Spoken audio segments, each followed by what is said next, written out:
Joseph Vijay எனும் நான்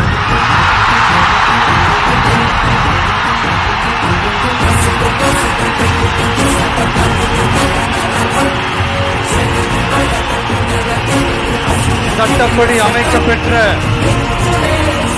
இந்திய அரசியல் அமைப்பின்பால் உண்மையான நம்பிக்கையும் மாறா பற்றும் கொண்டிருப்பேன் என்றும் இந்திய நாட்டின் ஒப்பில்லாத முழு முதல் ஆட்சியையும் ஒருமையையும் நிலை நிறுத்துவேன் என்றும் தமிழ்நாட்டு அரசின் முதலமைச்சராக உண்மையாகவும் உளச்சான்றின்படியும் என் கடமைகளை நிறைவேற்றுவேன் என்றும் அரசியல் அமைப்பிற்கும் சட்டத்திற்கும் இணங்க அச்சமும் ஒருதலை